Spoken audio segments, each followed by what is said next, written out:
Hey everyone, Wolf Lord Rho here. Today we continue our focus on the relationship between Lion L. Johnson and Konrad Curze, as we discuss L. Johnson's hunt for the Night Haunter. A spoiler warning to begin, as today we will be referencing events from the Horus Heresy story, The Unremembered Empire, by author Dan Abnett. As always, I really recommend you read the stories for yourself first, without spoilers, as that's the best way to enjoy the lore for yourself. But with that said, let's just jump straight in. Okay, so over the past couple of uploads, we've taken a look and discussed the beginning of Lion L. Johnson and Konrad's relationship, or at least what we could judge and interpret from their reunion within the heresy. We saw clear evidence of an unlikely respect and even kinship between the two, and even a trace of sorrow from Konrad for the circumstances, unbelievably. And then in the aftermath of this confrontation, we saw the stark divergence in L. Johnson's state of mind, that over the following 82 days, unable to bring Konrad to the battlefield again, the Lion became his own worst enemy, unable to forget Curze's words of Caliban's possible betrayal, all seemingly provoking L. Johnson's trust issues obsessively, once again bringing to the fore his being made a fool of by Perturabo. And not to mention the fight with Konrad, requiring Corswain's intervention to save L. Johnson. No doubt a huge stain on L. Johnson's self-imposed honour. Something you just know he could never live with. And he would get his revenge, thanks to acquiring the secret warp teleportation device, the Culture, which enabled him to finally catch and ambush the Night Lords fleet, to face his brother Konrad once again. And the Lion would viciously beat Konrad this time around, with Curze being placed into a coma, with him this time being saved only by the intervention of his sons. But again, thanks to the Culture, the Dark Angels would keep coming in pursuit, and this time the Angels would take many prisoners aboard the Invincible Reason, including the famed Sevatar. However, Curze, now healed from his wounds, would escape capture, actually stowing aboard the Lion's own flagship. And it would be here, with L. Johnson having been forced to seal off entire sections of the ship to cage his brother, where we'd see L. Johnson's current mentality, as he hunted Konrad amid the darkness of the ship.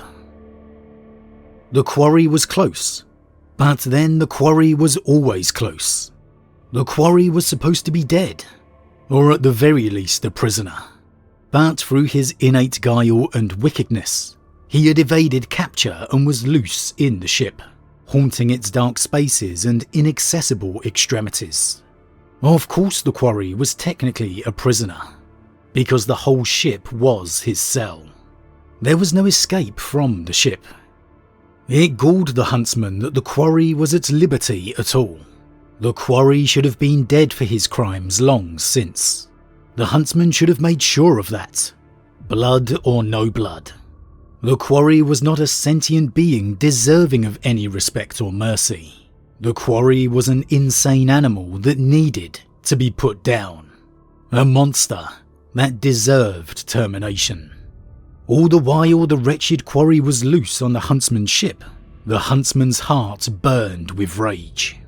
The huntsman had sent warriors to locate the quarry and kill him, to section the ship, deck by deck, to smoke the monster out of hiding, and end his curse. But the quarry, the creature of darkness, the haunter of the eternal night that glowered in the unlit hold spaces, had killed the men, and killed the men sent after them, and the men sent after them.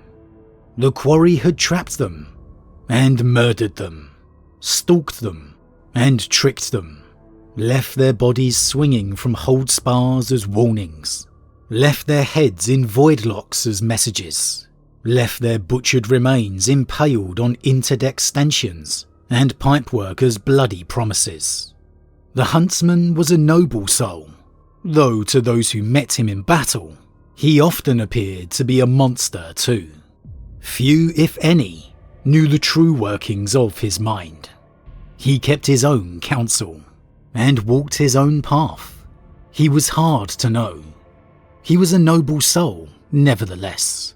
He refused to send any more men into the darkness to their deaths. He refused to order any more men to do what he was not prepared to do. He had had all but the primary decks evacuated and sealed. Then he had put on his armour, the black armour etched with Martian gold, and had become the hunter.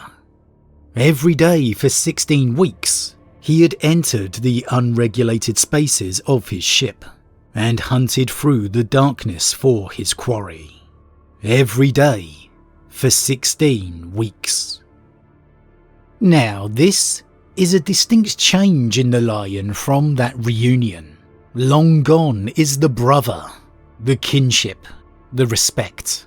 Now only the prey to be hunted. The huntsman of Caliban amid the forest. And throughout this brief description, you really feel that obsession of L. Johnson burning through. That initial reunion, the shock of seeing what's become of Konrad, his words of doubt regarding Caliban, L. Johnson's legacy, requiring Corswain's aid, and then the weeks and weeks and weeks of just having his own mind to go over it all again and again and again.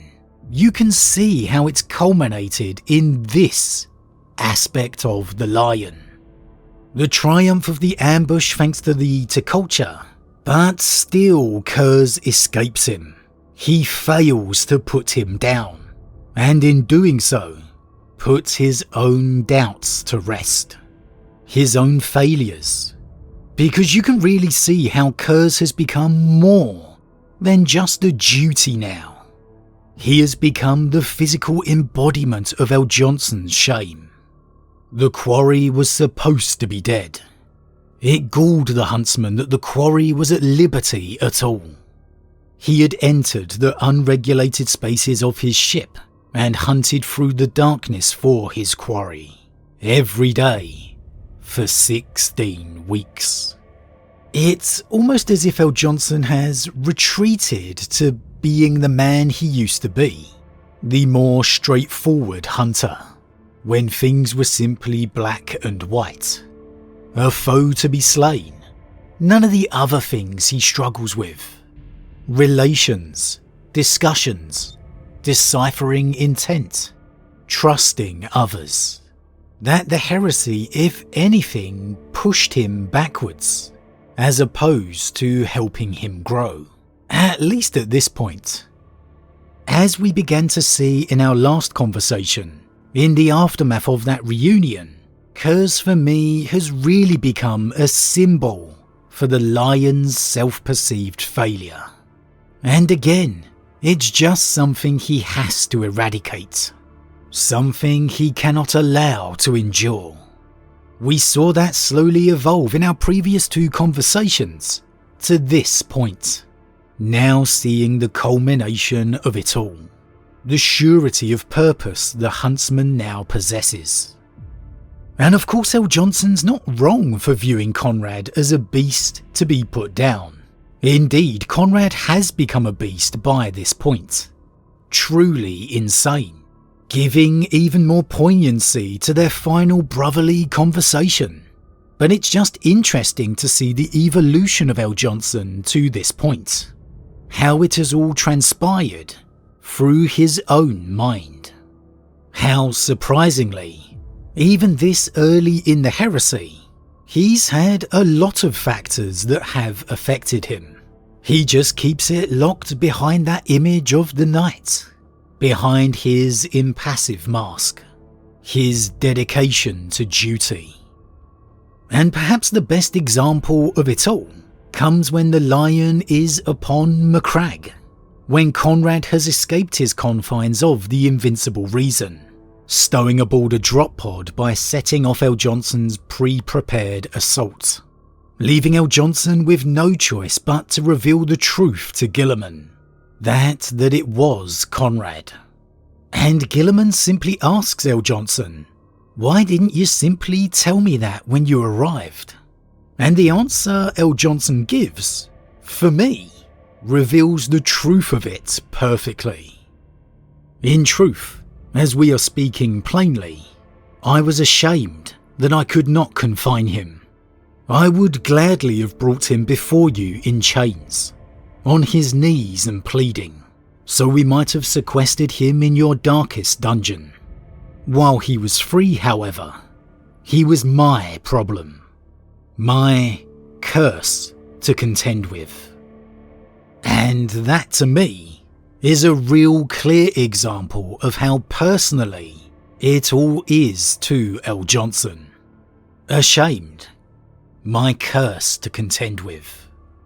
Yes, El Johnson views it as his duty to deal with Konrad, as an enemy of the Emperor. And indeed, there is an element of that within his words here. However, those words really reveal the deeper toll too. He was absolutely ashamed after that initial encounter and duel at Sagulausa, as we fought, as we discussed. And in referring to him as his curse, refusing to reveal it, it just adds further fire to that idea that Curze has become the physical embodiment of El Johnson's doubts, his mistakes, that in conquering Konrad, he'd conquer his doubts, correct his mistakes, break the curse. And of course it would end up with that final epic duel between the two, which we'll discuss next time. But as always everyone, what do you think? Why do you feel El Johnson decided to hide the information about Konrad to his brother Guilliman? What reasons could he possibly have had to not mention Konrad was aboard his ship? Was it shame simply out of duty? Or does it reveal a deeper regret? That Konrad did indeed represent a personal demon that had to be conquered by El Johnson, and El Johnson alone. Has Konrad by this point come to symbolise all of El Johnson's mistakes? That by defeating him, conquering him, El Johnson hopes to somehow lay his own doubts to rest. As always everyone, leave your thoughts in the comments below. Huge thank you to all my subscribers, your support truly means a lot to me, it really does. If you're new, please consider subscribing to help the channel grow. And if you enjoyed this particular vid, then why not drop a like on it too. But with that said, I am off, and I'll see you all again real soon.